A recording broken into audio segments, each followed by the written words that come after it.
Bonsoir les amis, ravi de vous retrouver. Nous sommes le vendredi 9 février. Ce soir, nous accueillons Monsieur Jean-Philippe Delors. Bonsoir.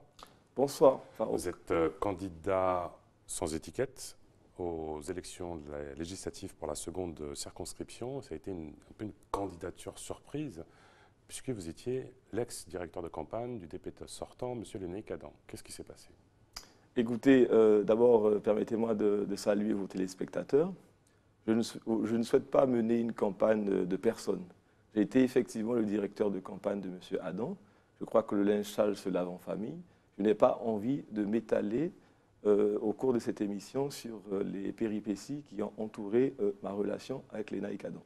Cette campagne, je veux la mener sur le fond des dossiers et de dire vraiment ce que j'ai à dire aux Guyanais, à proposer une offre politique concurrentielle, tout simplement. Alors, sur la posture, sur les valeurs, sur la conviction. J'ai un parcours militant qui date d'une quinzaine d'années et j'ai envie vraiment de me battre pour la Guyane au plus haut niveau national et au niveau international également.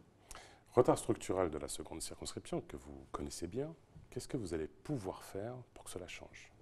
Écoutez, le député n'est pas un super élu. Toujours, c'est bien de le rappeler. Le député n'est pas un super élu. Les collectivités territoriales sont finalement les dépositaires de l'action publique. Un député ne fait pas d'investissement. La CTG, c'est quand même la collectivité majeure de Guyane. Vous avez 22 communes, 4 EPCI.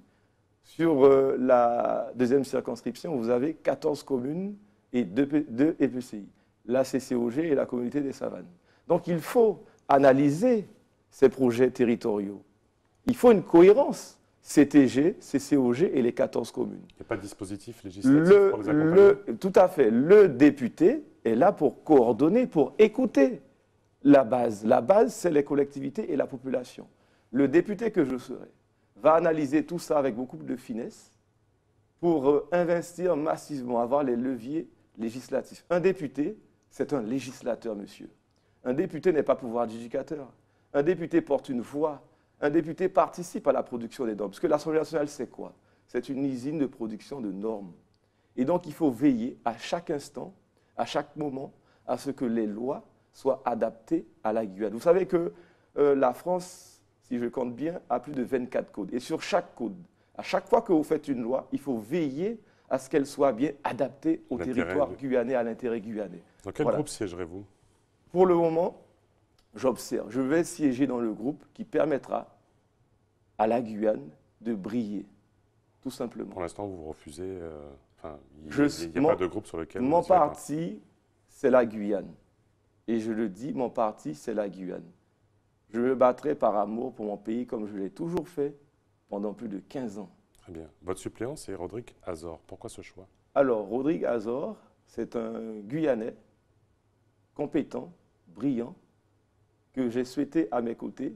Il habite Makouria. Il œuvre dans une grande entreprise privée. Il a une certaine expertise dans le numérique. Et c'est un homme de valeur, de conviction. L'accumulation des candidats sur cette deuxième, votre regard sur... Écoutez, je l'ai dit, la loi permet à tout à chacun de se présenter, puisque le député, c'est le député de la nation. Sur les réseaux sociaux, vous avez été un peu dur avec... Dur, pourquoi dur? J'ai dit tout simplement que je respecte M. Richer, j'ai beaucoup de respect pour David Richer, qui est le président de l'Association des maires et maire de Roura. Mais je pense que nous avons une tradition politique en Guyane qui fait que le député a un ancrage territorial. M. Castor, qui est alors circonscriptions. aujourd'hui, nous sommes en 2018 et M. David Richer ne maîtrise pas les dossiers de la seconde circonscription ou de ses habitants. Il faut respirer finalement sa circonscription. Monsieur Richer, je l'ai dit, il ne connaît pas Agourdé, il ne connaît pas Loca, il ne connaît pas Bonneville, il ne connaît pas Lens, il ne connaît pas Bellevue. Il faut respirer sa circonscription. Pas de problème, on a bien compris. Projet Montagne d'Or. Alors, projet Montagne d'Or, je l'ai dit, je ne répondrai pas par oui ou par non. Je l'ai déjà dit. Il faut une expertise indépendante. Effectivement, la Montagne d'Or nous présente un certain nombre de créations d'emplois. Vous avez les tenants du non, protection de l'environnement. Il faut une expertise indépendante. C'est un sujet majeur, fondamental, qui va affecter l'avenir de la Guyane. Et dans un second temps, à partir du moment où nous aurons un éclairage technique, fiscal, environnemental, sociologique, je proposerai un référendum sur cette question. En tant que député demain, je ne pourrai pas décider seul. Le pouvoir appartient au peuple. Il faut rendre au pouvoir. Le pouvoir appartient au peuple. C'est l'esprit du 28 mars. Ne vous énervez pas. Je ne m'énerve pas, je suis calme, mais je suis audacieux. Je dis les choses comme elles sont. Vous demanderez au gouvernement de faire un référendum? Je vous dis que le pouvoir n'appartient pas au gouvernement, le pouvoir appartient au peuple. Non, mais quand vous dites que vous allez faire un référendum, je vais demander très clairement à qui? Au gouvernement d'organiser un référendum. Le pouvoir appartient au peuple. Il y a des référendums au niveau local. Les dispositifs permettent de le faire. C'est comme pour la consultation lors de la collectivité unique. Il n'y a pas eu de consultation nationale, monsieur Farrakhan. C'est un sujet guyanais qui doit être traité en Guyane. Très bien. Le président Macron est passé ici en Guyane.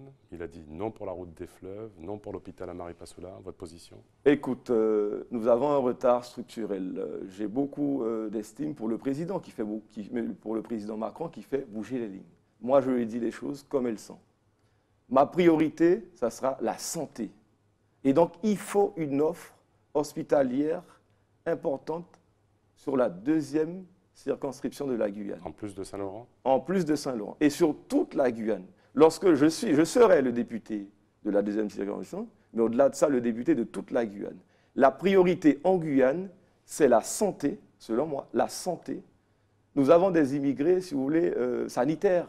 Demain, vous tombez malade, monsieur, vous allez devoir quitter le territoire pour vous faire soigner. Je trouve que cela est fatal. La deuxième priorité, c'est la lutte contre l'insécurité. Et ma troisième priorité, c'est l'économie. Très bien. Et il vous reste 30 secondes. On avait d'autres questions, mais le format de l'émission est en cours. Elles vous appartiennent. Qu'est-ce que vous pouvez dire aux électeurs pour qu'ils votent pour vous? Écoutez, je dis aux électeurs que je propose une offre politique différente, basée sur mon expérience, mes convictions, les valeurs humaines, ma posture, ma vision, et que je ne suis pas le meilleur. C'est aux électeurs qu'il appartiendra de faire le choix en analysant l'offre concurrentielle qui est proposée. Je ne suis pas le meilleur. C'est aux électeurs qu'il appartiendra de trancher parmi les différents candidats, tout simplement. Monsieur Jean-Philippe Delors, merci beaucoup d'avoir participé à cette émission. Je vous remercie. Les amis, les programmes continuent sur ATV Guyane. Surtout, déplacez-vous, allez voter. Tchambé.